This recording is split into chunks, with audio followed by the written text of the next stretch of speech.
ദശകം 98 നിഷ്കല ബ്രഹ്മോപാസനം.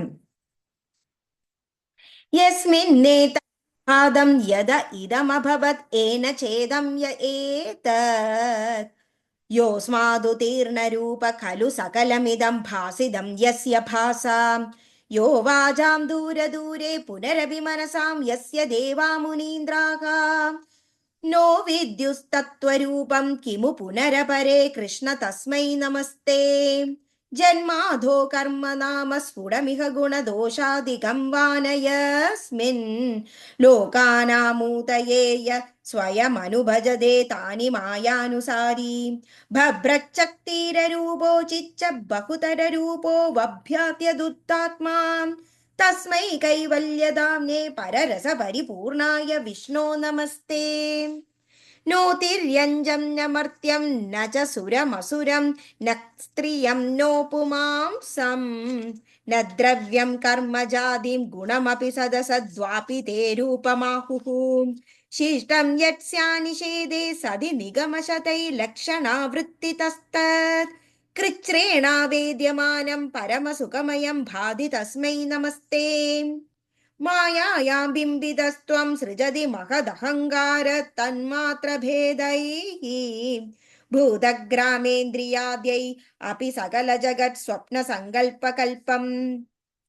भूयः संहृत्य सर्वं कमट इव पदान्यात्मना कालशक्त्या गम्भीरे जायमाने तमसि विधिमिरो भासि तस्मै नमस्ते शब्दब्रह्मेदि कर्मेतरुणर्दि भगवन् काल इत्यालपन्ति त्वामेकं विश्वकेतुं सकलमयदया सर्वदा कल्प्यमानं वेदान्तैर्यक्तु गीतं पुरुषपरचिदात्माभिदं तत्तु तत्त्वम्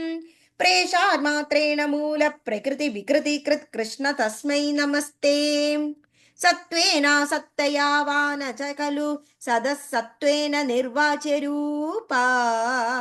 दत्ते या सावविद्या गुणफणिमदिवद् विश्वदृश्यावभासम् विद्या त्वं सैव यादा श्रुतिवचनलवै यत्कृपास्यन्दलाभे संसाराण्यः सद्य तुर्तृडन परशुधामेदि तस्मै नमस्ते भूषासु स्वर्णबद्ध्वा जगति कटशरावादिगे मृत्तिकावत् तत्त्वे सञ्चिन्त्यमाने स्फुरति तदनुना द्वितीयं वपुस्ते स्वप्नद्रष्टुप्रबोधे तिमिरलयविदौ जीर्णरज्जोषयद्वत् विद्यालाभे तदैव स्फुटमभिविकसेत् कृष्ण तस्मै नमस्ते यद्भीत्योदेति सूर्यो दहति च दहनो वादिवायुस्तदान्ये यद्भीदा पद्मजाद्या पुनरुचितबलिनाहरन्देनुकालम् येनैवारोपिता प्राङ् निजपदमपि ते च्याविदारश्च पश्चात् तस्मै विश्वं नियन्त्रे वयमपि भवते कृष्णकूर्म प्रणामम् त्रैलोक्यं भावयन्त्रं त्रिगुणमयमिदं त्र्यक्षरस्यैकवाच्यम् त्रिशानामैक्यरूपं त्रिभिरपि निगमै गीतमानस्वरूपम्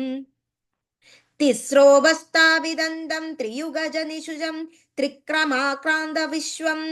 त्रैलोके भेदहीनं त्रिभिरहमनिशं योगभेदैर्भजे त्वां सत्यं शुद्धं विबुद्धं जयति तव वपु नित्यमुक्तं निरीहं निर्द्वन्द्वं निर्विकारं निखिलगुणगणव्यञ्जनाधारभूतं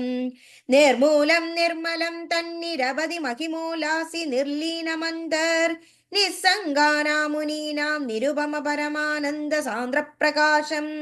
दुर्वारं द्वादशारं त्रिशतपरिमिलत् षष्टिपर्वाभिभीतं सम्भ्राम्यत् क्रूरवेगं क्षणमनुजगदाचिद्य सन्दावमानं चक्रं ते कालरूपं यदयदु नदु मां त्वत्पदः कैकलावलम्बम् विष्णो कारुण्य सिन्धो पवनपुरपदे पाहि सर्वामयौखात् सर्वत्र गोविन्द नाम संकीर्तनं गोविन्द गोविन्द नारायण अखिल गुरु भगवन् नमस्ते।